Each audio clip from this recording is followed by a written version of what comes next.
tendría que entender, digamos, de que en esos momentos tenemos más de un 80% de la población que rechaza el gobierno de Dina Boluarte.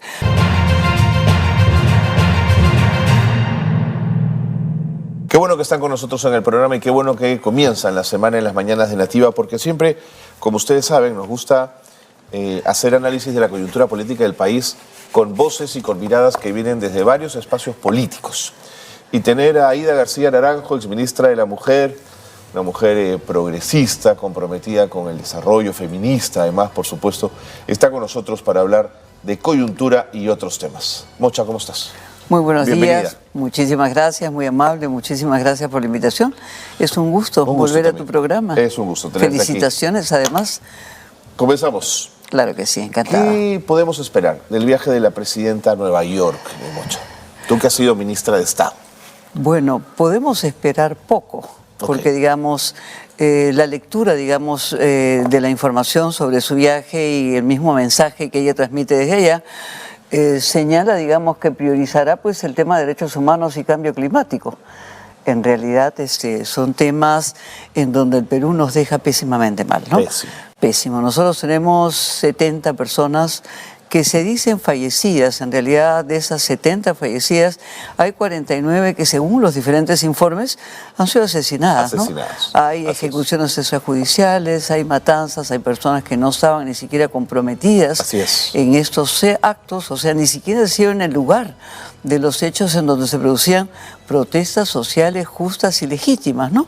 Con un discurso de ella sistemático de que la agenda era política y que la agenda era social, como si los derechos no fueran integrales, indivisibles, irrenunciables, progresivos, con el conjunto de características que le conocemos a los derechos, ¿no?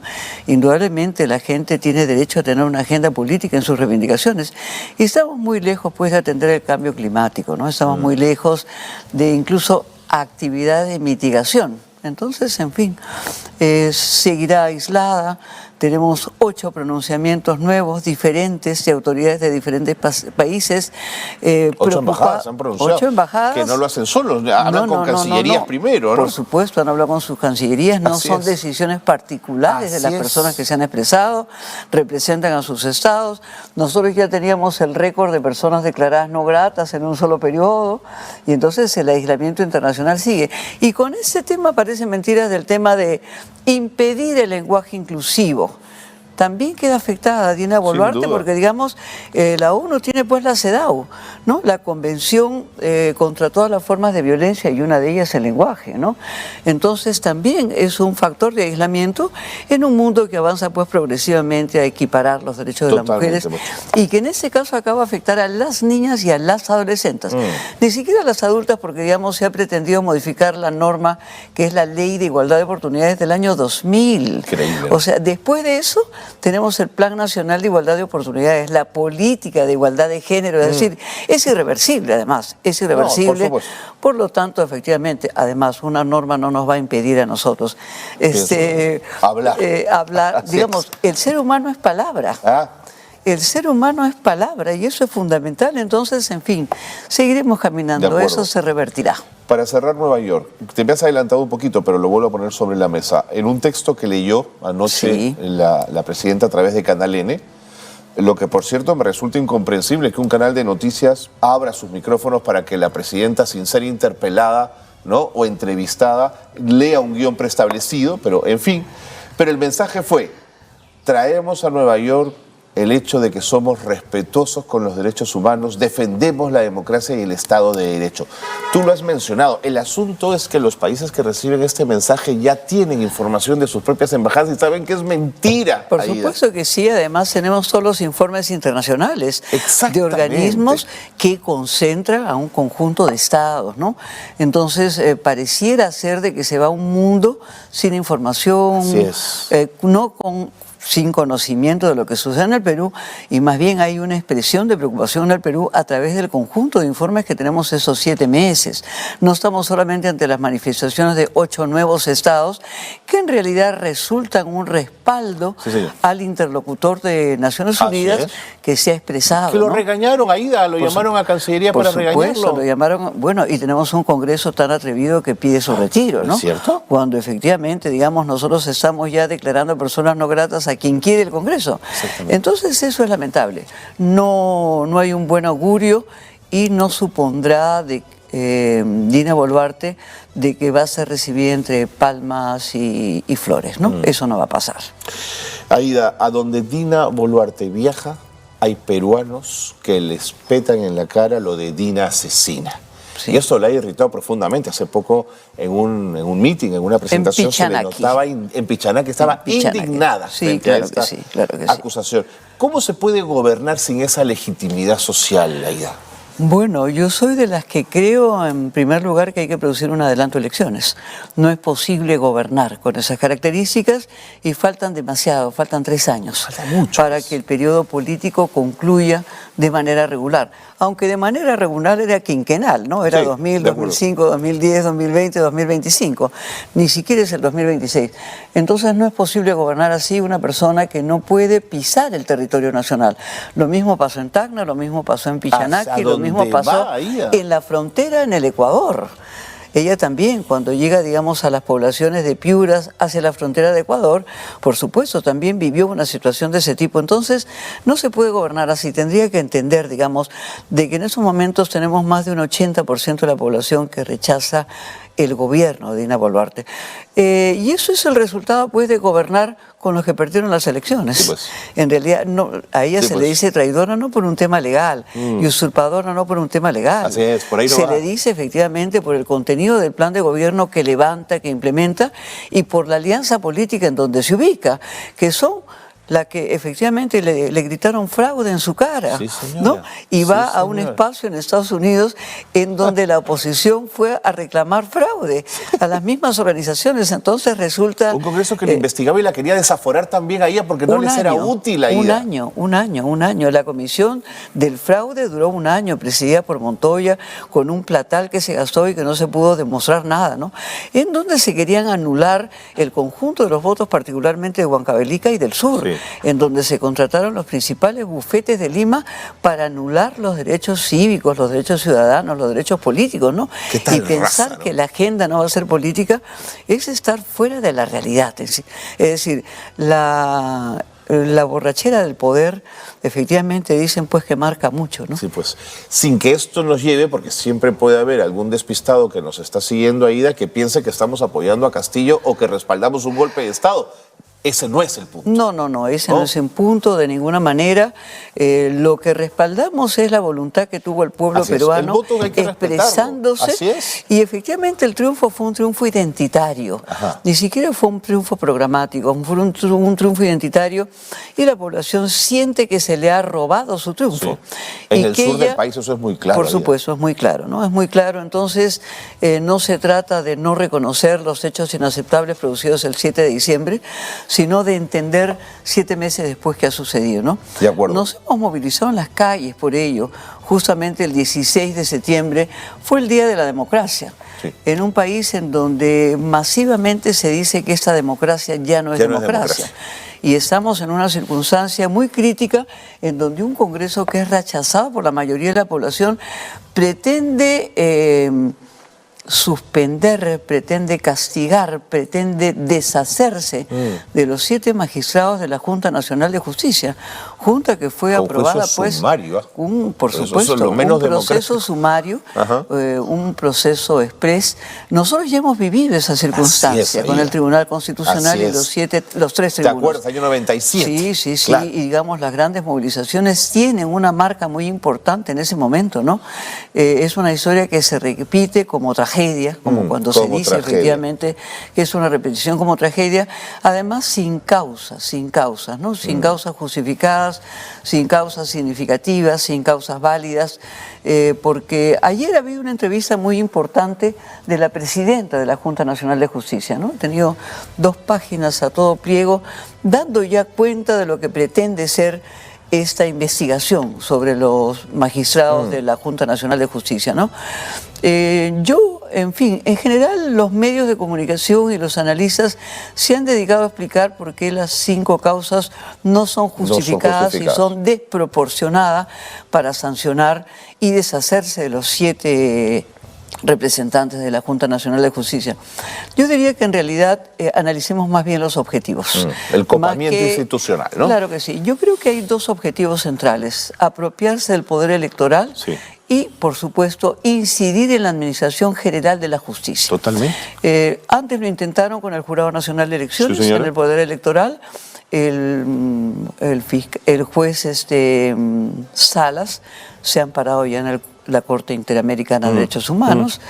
Estos miembros de la Junta Nacional también pueden poner medidas cautelares y ya advirtieron a la Corte de la situación que están viviendo. Yo hice una entrevista el fin de semana y dije que ya se había violado el debido proceso, porque el informe de la presidenta de la Junta da cuenta ayer de que la moción sobre la Junta Nacional de Justicia era la moción 33. Sí. Por supuesto que se puso como segunda moción el tema de la Junta y se les dio 2 semanas y se les citó en 24 horas. Lo que expresa el apuro para que esto salga. Lo que expresa el apuro. Esto prepara el recambio político. Lo debiera leer también Dina Boluarte como una preparación del recambio político y un apuro por ese recambio y la necesidad de hacerse de los organismos electorales. Aida, te agradezco que hayas traído el tema de la marcha en defensa de la Junta Nacional de Justicia, porque quería preguntarte si de ese espacio político podría salir una mesa, una coordinadora, un espacio político multisectorial, porque además había gente de todas las tendencias para generar oposición política en el país. Bueno, ha sido muy importante la iniciativa tomada por la coordinadora, ¿no? No podría yo afirmar de que eso se va a convertir en un espacio orgánico, pero sí en un espacio político como una plataforma de común en defensa de la democracia, de confluencia de diferentes fuerzas. Como bien dices, yo asistí a la conferencia. Es sorprendente que en solo 3 días haya habido ese nivel de respaldo ciudadano, de convocatoria y de amplitud. Hemos tenido una amplitud por el lado de las fuerzas sociales, tan diferentes, sindicales, gremiales, campesinas, juveniles, feministas, de las diversidades, y por supuesto también un conjunto de fuerzas políticas que uno no es usual que las vea sentadas juntas. De acuerdo. Entonces yo creo que esta plataforma por la democracia es muy importante. Por supuesto que hay una siguiente reunión esta semana y eso es muy importante para dar continuidad, porque este problema de la Junta está en agenda. Es decir, no hay medio que no haya tratado desde el día 7 que esto se ha producido, el tema de la Junta Nacional de Justicia, porque estaríamos ante un quiebre institucional que yo lo he calificado como un golpe parlamentario, ¿no? Este quiebre institucional efectivamente nos pone ante la inseguridad jurídica en todos los terrenos, entre el conjunto del Sistema Nacional de Justicia y, por supuesto, entre los órganos electorales. De acuerdo. Se busca impunidad, no solamente la apropiación de lo que es el proceso electoral, sino de impunidad frente a personas que tienen que rendir cuentas frente al Ministerio Público, ¿no? Hay mucho cuellito blanco ahí que tiene que y se nombrará ñañitos y hermanitos. Seguro, seguro.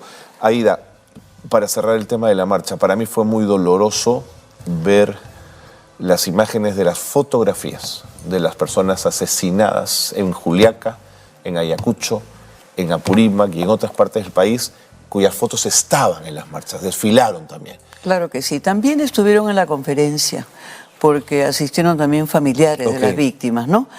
Tú sabes que cuando se producen víctimas en realidad no se acaba con las personas, sino al contrario, se gestan nuevos movimientos porque crecen los familiares, el entorno, los amigos, las organizaciones que se movilizan. Ha sido muy doloroso y yo también comenté que vivimos en un país de injusticias y olvidarnos que estamos en el marco de masacres, ¿no? Tenemos pues en Apurímac, ni más ni menos que la tierra de Dina Boluarte, de Puno, de Cusco, y por supuesto que se extendió a otros lugares del país, ¿no? Eso es doloroso cuando se pretende poner un tema como el de la Junta Nacional de Justicia por delante de otros 32 asuntos de la justicia que incluyen efectivamente esa situación. Tanto la señora Boluarte como el señor Otárola están citados a rendir testimonio, justamente procesados investigados inicialmente por estos procesos el día 27 de septiembre. Entonces yo creo que esas son las prioridades nacionales si es que queremos acabar con el dolor, si es que queremos acabar con el sufrimiento, si es que queremos reparar, Correcto. si es que queremos verdad, justicia, memoria, y no tener pues una narrativa negacionista en donde en Pichanaki se le dejó a la población que el asesino estaba pues en la cárcel y que se habían asesinado ellos y no a manos de las Fuerzas Armadas, de las fuerzas policiales. Entonces se busca un manto de impunidad, se busca aislarnos de los organismos internacionales, se busca seguir promoviendo, salirnos de las cortes internacionales, se busca en el terreno internacional poner voceros que no quieren que estemos en los sistemas de derechos humanos y se son reactivos a eso. Y en defensa se busca impunidad. No es por gusto que Adrián Villafuerte haya ingresado al sector defensa del Congreso. Ambos llamados, digamos, tanto el de Relaciones Exteriores como el de Defensa, por Patricia Chirinos, que es la que ha planteado la destitución de estos miembros. Pero ¿no? fíjate en la argucia, porque cuando en Canal N entrevistan a Rodríguez Mackey y al día siguiente lo hemos tenido aquí en Nativa, no sabíamos que era miembro de la Comisión de Defensa. Horas después lo hemos sabido y hemos entendido por qué la férrea defensa de la Junta Nacional de Justicia. Pero fíjate las argucias y las astucias que hay detrás. Pero ¿no? es parte de una estrategia general que tiene que enfrentar el Frente Electoral, el Frente de la Justicia, el Frente Internacional y el Frente de Defensa. En esa lógica que yo te digo de dos objetivos claros, un objetivo electoral y un objetivo de impunidad. Sí. En el objetivo de impunidad hay que salirse de los organismos internacionales y hay que defender y tener una opinión favorable en defensa también al sector defensa, que tiene la responsabilidad directa, digamos, en los sucesos que hemos vivido a inicios de este año, ¿no? Aida, comparto contigo un video del fin de semana, un poquito más atrás, quizás del viernes, donde se ve a Rodríguez Mackey almorzando con Patricia Chirinos en un restaurante de lujo y una ciudadana los interpela, y están justamente en las imágenes. Claro que sí, lo he visto, se ha hecho viral. Y hay un segundo video de otro congresista al que otro ciudadano le hace lo mismo. Entonces nace un debate respecto a gente que te dice, no, eso no debemos hacerlo, eso no es lo democrático. Hay otros que dicen, ¿cómo no va a ser democrático interpelar a los congresistas en calle? ¿Qué propondrías tú frente a esto?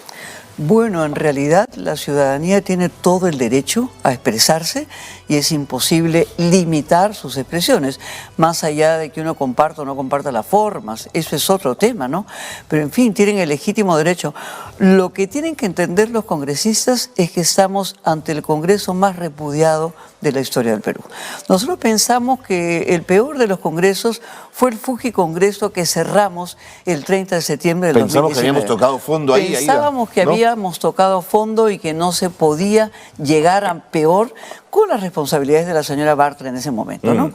Estamos en un Congreso peor y, por supuesto, cuando se quieren apropiar de, digamos, de poder incidir sobre jueces, sobre fiscales, tiene que ver con los niveles de corrupción, con los conflictos de interés que hay en el Congreso, con la impunidad, con este pacto de impune, con ese pacto de corruptos, con ese pacto que significa una situación muy crítica para el país. Entonces, indudablemente que no se puede sobrevivir tampoco con 3% en el sur y 6% a nivel nacional, que es el nivel, no podríamos decir de aprobación, ¿no? Porque eso no es ninguna aprobación. Claro. Es más bien una expresión enorme de rechazo. Se dice pues que hay que no hacer caso a las encuestas, pero cuando le favorecen sí hay que hacer caso. Seguro. Cuando no le favorecen no hay que tomar en cuenta las encuestas. Entonces, esta expresión que se ha producido contra Patricia Chirinos tiene larga data. Recordemos que ella es la primera que aborta la primera propuesta de vacancia presidencial al tercer mes que Castillo está en el gobierno. O sea, el primer semestre, recordemos que Castillo ha sido sometido a las propuestas de vacancia en el primero, segundo y el tercer semestre que gobernó. La primera de todas fue Patricia Chirinos, sin fundamento, por supuesto, ¿no? ¿Va por libre Patricia Chirinos? ¿A quién representa Patricia Chirinos? ¿Qué juega desde tu perspectiva, Aida? Desde mi perspectiva, juega a ser la cabeza principal de una alianza de fuerza popular, de una alianza por el progreso, de Avanza País, de sectores, por supuesto, de Patria Libre también, de Perú Libre, y pretende esa vocería, pretende esa interlocución. Ella sabe, digamos, que un cuarto intento de candidatura presidencial de Keiko puede llevar al fujimorismo a la derrota. yo estimo que ella se pretende presidencialista, ¿no? Que se presume tal. ¿Sí? Se presume tal. Y es lamentable porque no tiene formación política, no tiene una producción consistente en materia legislativa, en realidad es una persona absolutamente polarizante, sin fundamentos, sin argumentación. Entonces, en fin, eso es lo que yo leo de ella, de ese apetito voraz por el poder. Ya viene ella, digamos, de una larga trayectoria con Chimpún Callao, con muchas observaciones, con muchos cuestionamientos, no solamente a ella, sino al conjunto de su entorno, que termina preso, que termina como personas que delinquen, ¿no? Su entorno es un entorno de personas procesadas por la justicia y encontradas culpables, ¿no?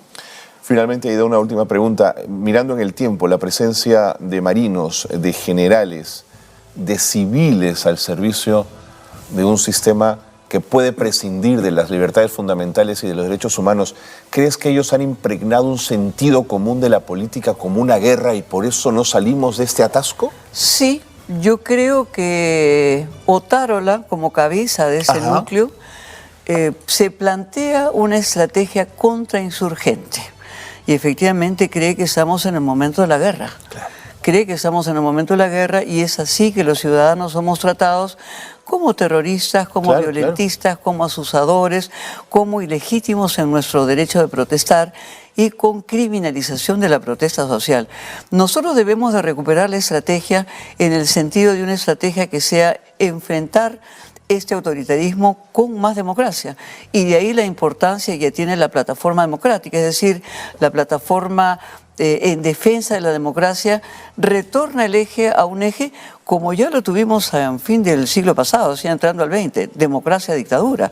Nosotros, si se produce la destitución de estas 7 autoridades, en realidad hemos quebrado el orden constitucional. Y abiertamente podemos decir que esta democracia ya no es democracia y tener un eje estratégico que nos coloque del lado de la defensa de la democracia, en donde yo creo que hay diferentes sectores que se van a sumar a una plataforma mayor que enfrentará efectivamente el peligro de vivir con inseguridad jurídica y, por supuesto, con la militarización de la sociedad. Ayer, por ejemplo, Otárola, decía que ellos no eran timoratos, ¿no? Y ya se ha dicho, pues, que en algún momento se ha planteado que venga acá que se aplique el plan Bukele. Nosotros ya tenemos el plan Boluarte, que ha matado 70 personas. Así que la mano dura viene caminando junto con la lucha contra la democracia. Gracias, Aida. Gracias por la claridad con la que has hablado esta mañana. Gracias, muy amable. Aida García Naranjo ha estado con nosotros, exministra de la Mujer, dirigente política, feminista, una mujer comprometida con el Perú y con las luchas por los derechos sociales y los derechos humanos. Nos ha acompañado esta mañana.